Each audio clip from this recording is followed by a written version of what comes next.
জ্বর হলে যেটা করবেন, আগে গায়ে পানি পরে মাথায় পানি, অথবা কুসুম কুসুম গরম পানি করে গা হাত পা মোছাই দিবেন। ঠিক আছে? বাবুটার 1 সপ্তাহের বেশি হলো জ্বর, মানে ওষুধ খাওয়ায় মানে ঠিক হয়ে গেছিল মাসখানে 2 দিন পরে আবার মানে কালকে থেকে কাল দুপুরের থেকে মানে সেই জ্বর আবার ওষুধ। আচ্ছা আচ্ছা। সন্ধ্যাটা আমার একটু কম ছিল, রাত 2টা বাজে সেই উঠছে, প্রচুর জ্বর হচ্ছে, এখনো খুব জ্বর। আর কাশি আছে। কাশি আসে একটু। ওর ওষুধ খাওয়াইছিলেন? হ্যাঁ, ওষুধ গ্রামের আমি ডাক্তার ওষুধ খাওয়াইছি। দেখি তো ময়না, ভাত খায়? খায়, ভালো হলে তো সুখ খায়। কিন্তু এমনিতে তো কিছু খাইতেছে খাইলে না। বমি করে? জ্বরের মাঝখানে 2 দিন বমি ভাত করছে। খাইলে বমি করে কিনা? জ্বর বেশি উঠলে বমি করে, তাছাড়া মাসখানে বমি করে না। আচ্ছা, পায়খানা প্রতিদিন কবার করে? এর মধ্যে খায় না তেমন। কালকে সকালে পায়খানা করছে। আচ্ছা আচ্ছা, কালকে আজ করে নাই? না, আজকে করে না। যে যে ওষুধ খাওয়াইছিলেন সেই ওষুধগুলো মনে আছে? নাম মনে আছে আপনার? আনছি মনে হয়। ওষুধগুলো দেন তো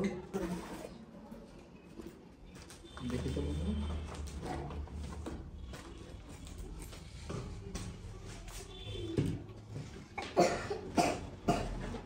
এইগুলো খাওয়াইছি। আচ্ছা, একটু ওজনটা করেন তো বাচ্চার, ওইখানে দাঁড়া করা যান। টোটালি হলো আপনার তাহলে ওষুধ খাচ্ছে 7 দিন যাবত। বেশি হলো আজকে মনে হয় আজকে 10 দিন যাব। 10 দিন যাবত। এই 10 দিন আরো ওষুধ খাওয়াইছিলেন? এই নাপাটা আরো একটা খাই খাওয়াইছি। কিন্তু খাওয়ার পর কি কমে নাই? মাসখানে একবেলা যদি কমে আর একবেলা বেশি হয়। মাসখানে 2 দিন কম ছিল না। সেই লেভেলে কাটতেছে।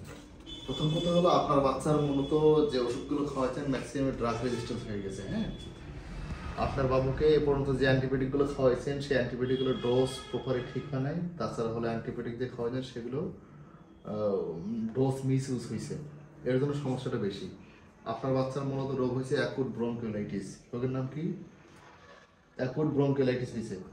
এই রোগটা হলে আপনার যেটা করতে হবে, প্রথমত আমি আপনাকে জাস্ট শিখাই দিচ্ছি। দেখেন, এইটা আপনার প্রোবায়োনিন রোগী। প্রথম কথা খেয়াল রাখতে হবে, এই বাচ্চার যদি জ্বর আসে আপনি যেভাবে দেখবেন, হাতটা উল্টা দিকে ধরবেন, কপাল, বুক, পেট, পা 4 জায়গার 3 জায়গা যদি গরম থাকে তাহলে জ্বর, তাছাড়া জ্বর নাই।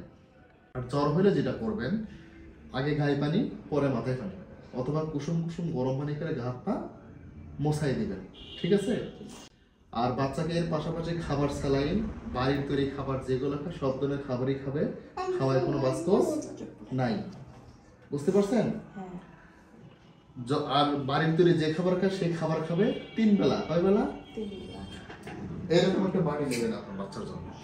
বাটি নিয়ে 1 বাটি খাবার নেবেন, তার ভিতরে অর্ধেক বাটি ভাত, অর্ধেক বাটি সবজি নেবেন। খাবারটা নিয়ে এভাবে চটকায় নেবেন, চামচ দিয়ে উঠায়া কাট করে দেখবেন যে সাথে সাথে করে যায় না দেরি করে করে যায়। যদি সাথে সাথে করে যায় বুঝবেন যে খাবারটা পাতলা হয়েছে, আর দেরি করে পড়ে গেলে বুঝবেন খাবারের নাম ঠিক আছে। এটার 1 বাটি করে খাবার 3 বেলা 3 বাটি।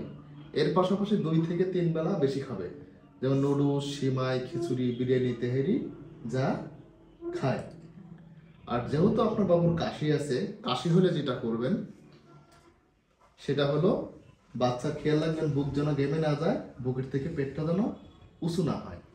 আর কাশি হওয়ার পরে পাশারের দোকান থেকে কর্ফুর কিনবেন, এইরকম 1 চামচ কর্ফুর নেবেন, হাফ ফোঁটা সরিষার তেল নেবেন, চুলায় গরম করে সেইটা বাচ্চার বুকে দিয়ে সুতি ন্যাকড়া গরম করে সেঁক দেবেন। আর যদি নাক দিয়ে পানি আসে বা নাক বন্ধ হয়ে যায়, কটন বাটের সাথে সরিষার তেল লাগায়া নাকটা সুন্দর করে পরিষ্কার করবেন। ঠিক আছে? আর বাচ্চাকে ভুল করেও দোকানের কেক, রুটি, কলা, বিস্কুট, আটা, ময়দা, সুজি খাওয়ানো যাবে না। আর যে ওষুধ আপনাকে লিখে দিচ্ছি ওষুধগুলো খাবে। কোন ওষুধ খায় যদি বাচ্চা বমি করে তাহলে তো পেটের ভিতর থাকবে না, বের হয়ে যাবে। ওই ওষুধটা 10 মিনিট পরে গিয়ে আবার খাওয়াবেন। আর একটা ওষুধ খাওয়াইতে আর একটা ওষুধ যে খাওয়াবেন আপনি মিনিমাম 10 মিনিট গ্যাপ দিবেন। ঠিক আছে? আর বাচ্চাকে ধুলাবালি, দোয়া থেকে একটু দূরে রাখবেন। প্রত্যেকদিন একই টাইমে গোসল করাবেন কুসুম কুসুম গরম পানি দিয়ে। ঠিক আছে? যদি কখনো সমস্যা মনে হয় সেই ক্ষেত্রে নিয়ে আসবেন, না হলে আসার দরকার নাই।